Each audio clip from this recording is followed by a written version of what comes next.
CA Jitendra कुमारी जैन इंदौर, उसके बाद में श्रीमती सीमा जी बस्ट कुचामन सिटी राजस्थान। ओ हेलो, मुनि श्री परमार सागर जी महाराज जी, मुनि श्री निर्भीक सागर महाराज जी। ओम, सीधे सवाल कर दीजिए गुरुदेव, भाई। मैं आपके समक्ष प्रश्न नहीं अपितु यहाँ बैठे श्रावको चैनल के माध्यम से अपनी बात शेयर करना चाहता हूँ। गुरुदेव, मैं आपके प्रवचन नियमित सुनने की कोशिश करता हूँ। आपने एक बार कहा था हिंसक व्यापार वालों से ऑडिट भी नहीं करना चाहिए। गुरुदेव, मैं चार्टेड अकाउंटेंट हूँ। मेरा एक क्लाइंट पेस्टिसाइड इंसेक्टिसाइड का बिजनेस करता था। उसकी फीस बढ़ाने के बाद भी वह नहीं जा रहा था।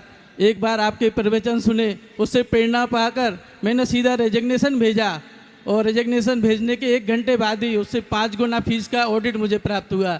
एक गुरुदेव आपकी कृपा है। ओ देखिए, मैं चाहूँगा एक बार इनका जोरदार अभिनंदन कर दीजिए। और मैं देख रहा हूँ इस सभा में आप सबके लोकप्रिय, जो कहने को आपके यहाँ के जनप्रतिनिधि हैं, पर अभी मध्य प्रदेश के एक बड़ी राजनीतिक हस्ती है, जिन्हें वर्तमान में नगर प्रशासन विभाग का पूर्ण दायित्व मिला है, वो सभा में आ रहे हैं। उन्हें ससम्मान आमंत्रित कीजिए, उनको स्थान पर बिठाइए। ओ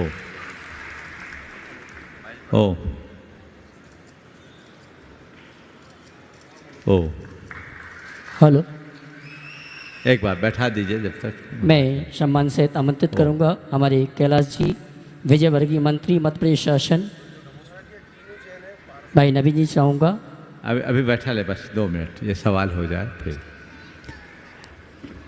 मैं आप सबसे कह रहा था कि पहले तो एक बार इन सीए जितेंद्र जी का जोरदार अभिनंदन कीजिए। मैं देखता हूँ प्रवचन बहुत लोग सुनते हैं, पर प्रवचन से प्रेरित होकर परिवर्तित कोई होते हैं। प्रवचन से प्रभावित होने वालों की संख्या बहुत है, पर परिवर्तित होने वाले लोग कम हैं। जब लोग मुझसे आकर कहते हैं कि महाराज श्री, मैं आपसे बहुत प्रभावित हूँ, मुझे बहुत खुशी नहीं होती। लेकिन जब कोई कहता है कि महाराज जी, आपको सुनकर मुझ में बड़ा परिवर्तन आया, मुझे बहुत आनंद आता है। आज आपने जो बात कही है वह उसी परिवर्तन की।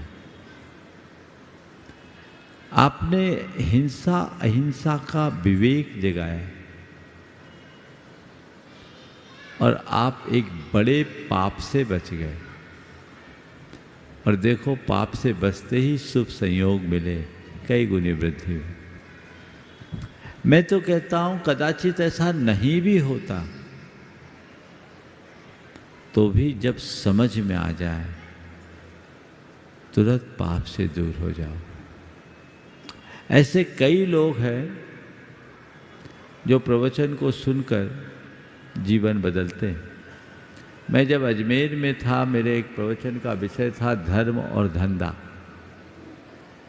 उस दिन मैंने जिस किसी भी सामग्री में किसी भी प्रकार के पशुजन्य पदार्थ का मिश्रण हो, उनके कारोबार से बचने के लिए कहा था। और उसमें मैंने शहद के प्रयोग के लिए भी, जिसमें शहद का प्रयोग हो उनका व्यापार मत करो। ऑनलाइन एक सज्जन ने प्रवचन सुना, उनकी डाबर की एजेंसी थी जिसमें वो शहद भी बेचते थे, सवाई माधोपुर। मैं अजमेर में था। उन्होंने तत्क्षण निर्णय लिया कि आज के बाद से मैं ये काम नहीं करूँगा। मेरे पास संदेश आया, मैंने भी आशीर्वाद दिया।